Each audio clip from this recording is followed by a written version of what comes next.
that what it was talking about was separating the chaff from the kernel of wheat that was worth something. So they would take all the wheat that they had harvested and they'd stick it on the threshing floor, and then they would either run over it with a nail-studded weighted wooden weight, or they would take chains and they would whip the wheat and whip it until the wheat had been crushed and the chaff had all been broken, so that when the wind came along, all of the chaff would be blown away and all that would be left was the good wheat.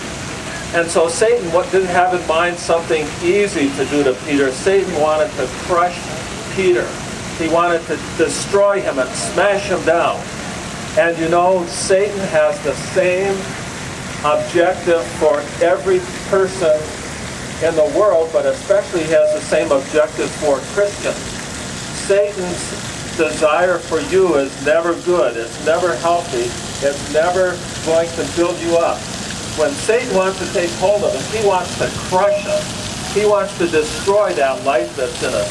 And if you're a believer, he wants you to turn away from Christ so you're not serving Christ any longer. If you're not a believer, then he wants to take you and keep you from becoming a believer.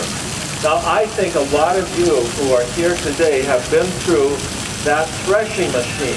You've felt Satan's attack in your life, and you've experienced all kinds of things that have been an attempt of Satan to destroy you and to make your personality and your life disintegrate, because he doesn't love you at all. And his desire when he brings temptation into your life, whatever form of temptation that takes, it's never to build you up. It's never to do what's good for you. Whether it's drugs or alcohol or greed for money, whatever temptation God brings into your life, Satan brings into your life, it's always brought there in order to destroy you. Well, the second thing I think that's real important in this passage to remember is that Peter was a guy who had a lot of confidence, a lot of self-confidence. He thought he was the best guy. And when he was following Jesus around, just before this, he had said to Jesus, just after, let me read what he says. Peter said, "Lord, I'm ready to go with you to prison and to death."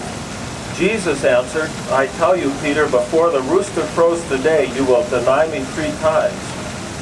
And then Jesus asked him, so Peter was full of confidence that he would be able to stand up to whatever came along in life.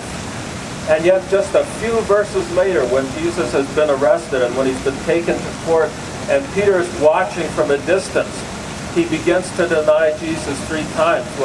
When a serving girl comes along and asks him, "Do you know this man? Are you with this man Jesus?" He said, "No, I don't know him. I don't know anything about him." And so what happens to us in life is if we feel like, yeah, we could conquer the world, or yes, we're capable of doing everything right, or anything like that, Satan likes to use that in order to crush us. And remember when these 3 people asked Peter if he knew Jesus, they weren't threatening him with arrest or with prison or with death or with anything. They were asking him a question.